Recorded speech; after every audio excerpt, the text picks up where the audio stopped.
Hi everyone, I hope you're doing well. Today it's time for another gouache painting tutorial where we'll paint this summery ocean view with bright and fresh colors and some flowers and lemons. This painting will be part of my upcoming shop summer collection, so it's one that I used a little bit more time and effort on. For that reason, I took out my fancy watercolor sketchbook. This is in B5 size, but as always, with gouache, pretty much any thicker paper will work. We'll start today by doing a very quick sketch where I'm basically just separating the different areas in the picture. I actually have already sketched this painting in my small brown colored sketchbook. I started to do these painting sketches this year whenever I'm planning to spend a little bit more time on a painting, and it's been very beneficial. I feel like I learned something new or at least can resolve a problem with every sketch. So if you have an extra 15 to 30 minutes to spare, maybe this is something you could also benefit from. But anyway, I'm doing this sketching today with a random green pencil, but since we're working with gouache, pretty much any pen will work as it will be covered with the paint layers. I think the most important things to note here are the placement of the horizon line, the size of the table at the front, and the placement of this vertical wall on the left side. I actually fixed the table a little bit later because I wanted it to be even bigger, and then I spent a little bit of time sketching these two teacups and a flower vase on the table and added a window to the wall. I know it's a little bit difficult to see this sketch in the videos because my studio lights tend to wash them out, but I feel like this sketch is not super important for this picture, and a lot of the things can be figured out later while we paint. But now it's time to take out the actual paints, and we'll start by painting this sky. I was mainly using this turquoise blue color mixed with white here, but I did add a little bit of this lighter blue, which has a tiny bit more purple and grayish tone to it. Something that was quite challenging for me personally about this painting was that I wanted to use very bright colors. I typically go for more muted colors, so I tend to mix a lot of white and even black with the colors I use, but we're trying not to do that today and instead keep the colors more bright and almost in these pastel-y tones. I did use a lot of white for this painting. I had to keep adding it to my painting palette. So just a heads up, I think if you've ever painted with gouache, you might notice that white is one of those colors that you might go through quicker than others. I usually like to use a flat brush to paint larger areas like this, especially if we need to do some sort of gradient. And that's what we are doing with this sky.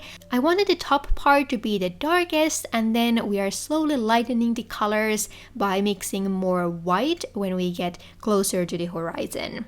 I did want the horizon to be quite light, so you'll see me adding a few layers of white here just so it really stands out. After that, we are mixing a slightly darker color using the same paints, and that will be the color for the water part. I was trying a few things here, for example, mixing a little bit of this greenish color into the blue shade, but I don't know if I liked it that much. So I did end up covering most of the green tone. Later, I decided to also lighten the water part a little bit, especially towards the horizon, because I felt like it was a little bit too dark. So again, you'll see me going over some of these areas a few times to get the color I was looking for. I also decided to go around this white fence of sorts. You could always paint the whole area blue and then paint the fence over it with white paint, but I thought it was easier like this since I had already sketched the fence railing part.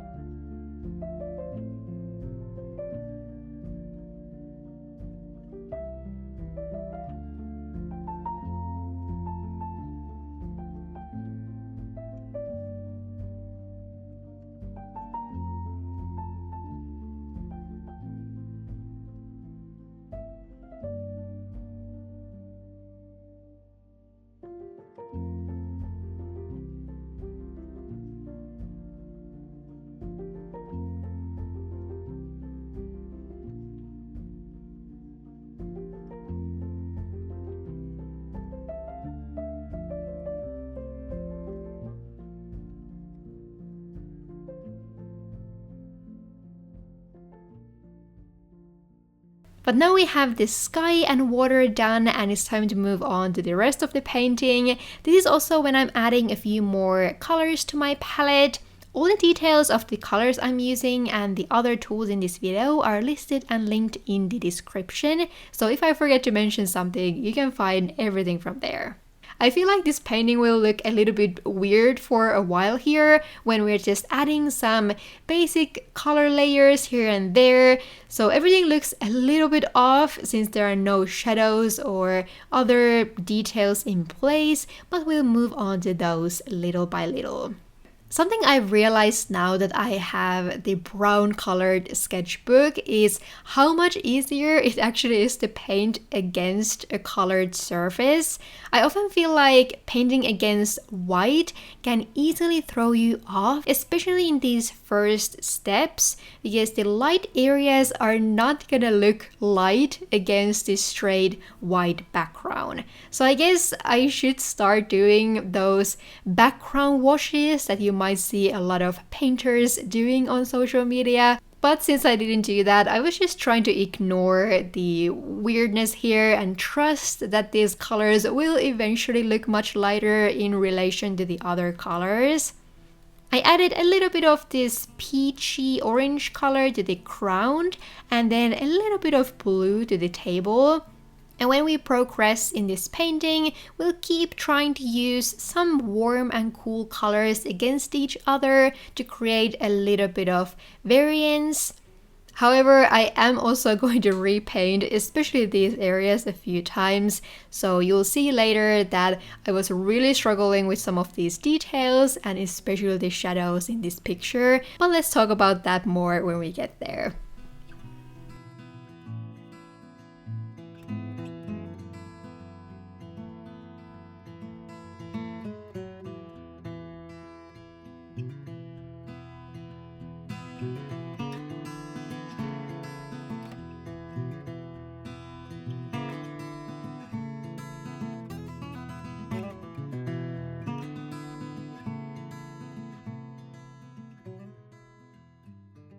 One of the hardest decisions for me already in the sketching phase was to decide the color for this left wall. I knew I didn't want to leave it white because I thought it might look a little bit boring and kind of create this big white block here, and I kind of wanted to add some bright fun color to it instead. So first I mixed this light greenish shade, but I thought it would look a little bit too muddy, so I used it for this shadowy part around the window instead, and then mixed this much brighter mint green shade for the whole wall. While I do like this color, we will actually cover some of this later with a light yellowish shade, which I think matched the rest of the painting a little bit better. Anyway, now that we have some of the basic shapes here on the page, I thought it would make sense to start painting some of the leaves and flowers to finally bring some life to this picture. I was also itching to start adding some darker color here because everything was looking very light and difficult to judge against each other. And I'm gonna use these 3 different shades of green, and we'll start with the darker ones. I think with gouache, it often works pretty well to start from the dark shadowy parts and then add the lighter colors on top. So that's what I was doing here with pretty much all the leaf parts of this painting. And while I had the dark color on my brush, I also decided to paint the window glass panels with the same dark green color, and we'll add some light reflections to it later. I also started to add some light yellow and peachy flowers amongst the leaves, and we'll add some white highlights here later and polish all of this a little bit further.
Then before we move on to the lemons at the top of the painting, I quickly repainted the wall color here with this yellow shade, as I mentioned before. I decided to try out leaving some of this mint green shade behind and kind of use it as the shadow color that would be caused by the leaves that we are gonna paint in a little bit. I don't know if this makes any sense now, and it's something that I decided to at least partly cover later, but I do think that making especially the top part of the wall darker will make sense once we add the lemon branches kind of on top of it. So now it's time to move on to exactly that. And I started by painting some quick brown branches with a thin brush. These won't show up too much by the end, but I thought it gave a good guide for where to place the leaves and lemons. So again, I'm starting with the dark green leaves, and I'm not being super careful at this point as most of these shapes will be covered with lighter leaves later. Also, I don't know if I've mentioned this in the past, but there is definitely a difference between different paint colors. And I find that my dark green color is not as smooth and pigmented as some of my other colors. So it looks very splotchy quite easily. There are a few other colors that I have trouble with, and also while painting this picture, like the lighter yellow color. But unfortunately, that's just something that you kind of have to learn by just playing around with your own paints and seeing which ones require a little bit of extra effort. Anyway, when I switched to these lighter green shades, I started to be a little bit more careful with the leaf shapes I was creating. This was definitely the part of the painting that took me the most time, because I was just painting these different shades of leaves here until I was finally happy with the amount and density of this section.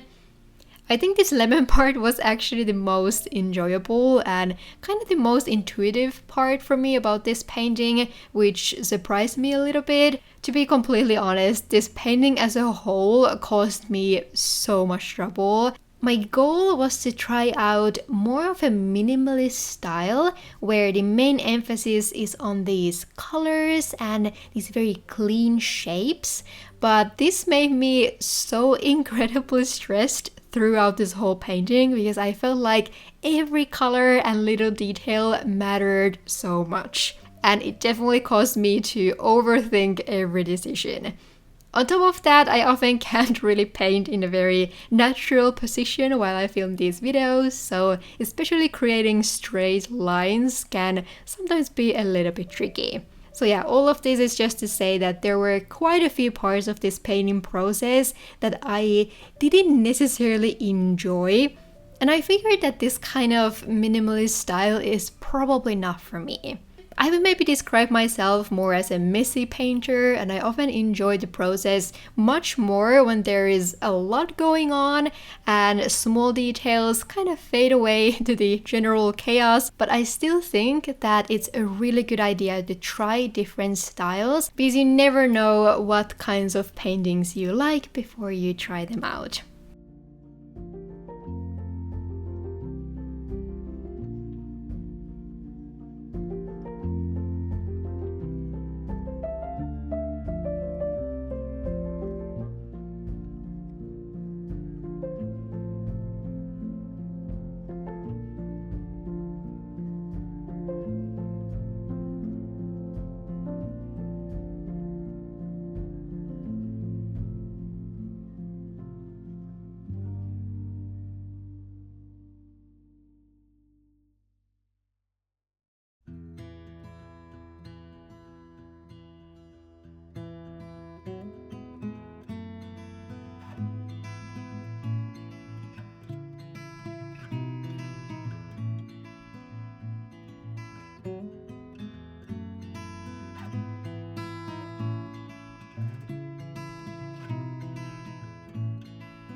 But anyway, now that the lemons are done, we can move back to some of these other details and start to polish them a little bit further.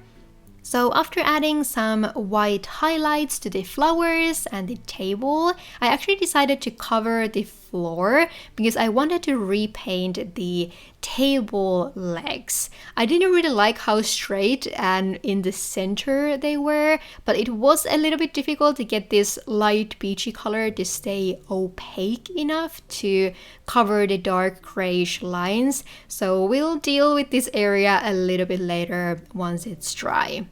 Before that, I started my long struggle with these shadows that I wanted to create on the table and on the ground, mainly from these teacups and the flower vase, but also from the leaves and lemons at the top.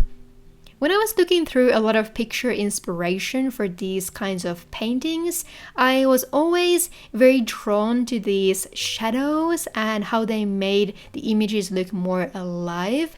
So I really wanted to include that aspect in this painting, but it was definitely more difficult than I anticipated.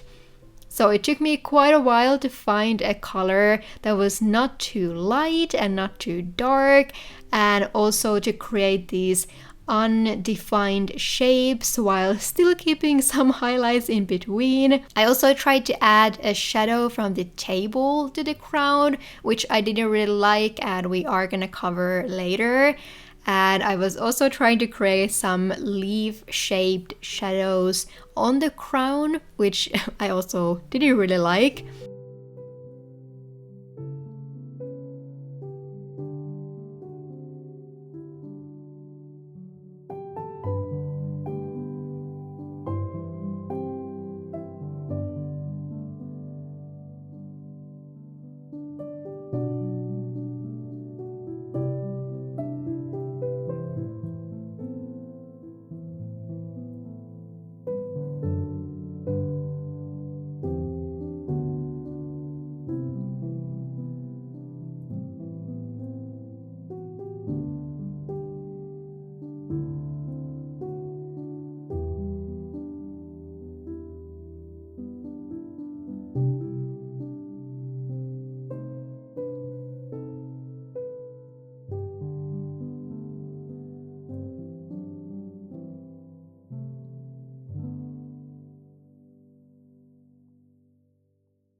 I felt myself getting increasingly frustrated, so I decided to take a small break from the shadows and finish the window area first instead.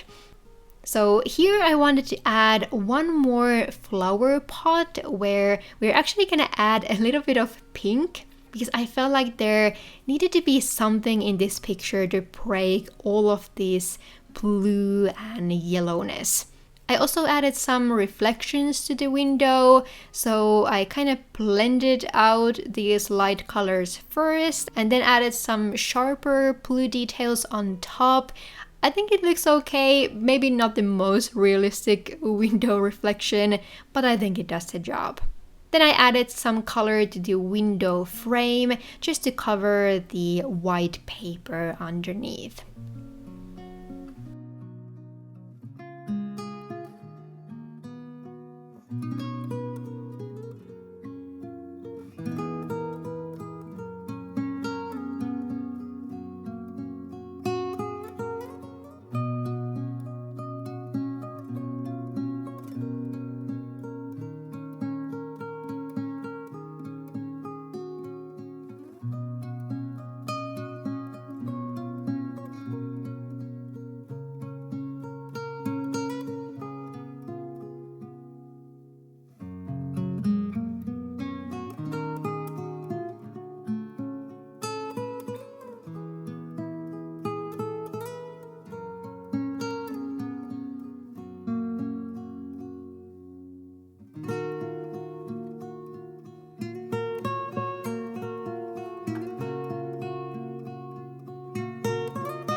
After this, I continued adding some more details to the flower vase and teacups on the table, which were also something I struggled with quite a bit. I don't often paint solid objects like this, and I felt a little bit out of my comfort zone, especially while trying to consider the lights and shadows here. So I don't know if I did the best job with these cups, but it's definitely something I can fix later once I edit this whole image on my computer. I also fixed the horizon line because I realized that it was a little bit crooked. My paper had tried a little bit wrinkly around here, so it was difficult to tell if I got my water line straight. So I tried to fix it a little bit and also decided to add a few of these white water reflections just to break the blueness of the water a little bit.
But after that, we are back to struggling with the ground and the shadows. So I repainted the table legs and then started to add some shadows to the left corners here especially.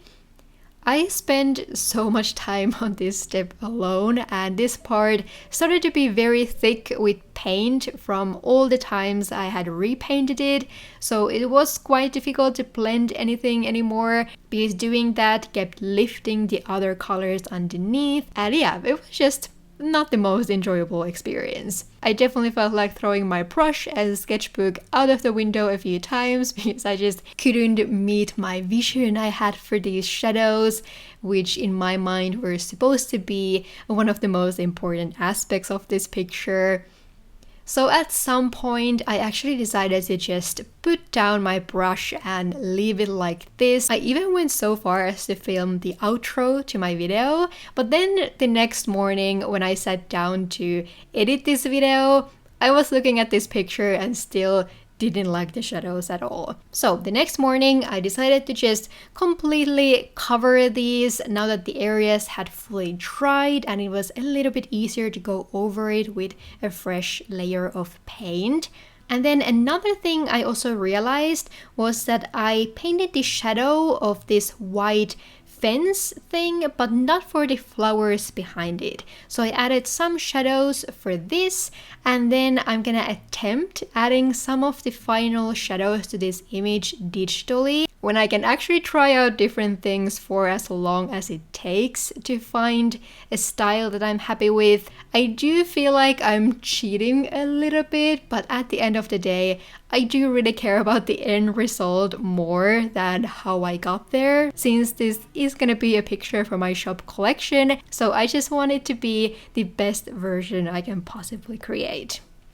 Anyway, I still do really enjoy the bright, fresh colors of this painting, and I do like many aspects of it, like the lemons and flowers. So I do really hope that you enjoyed following along this process, even with all the small hiccups on the way.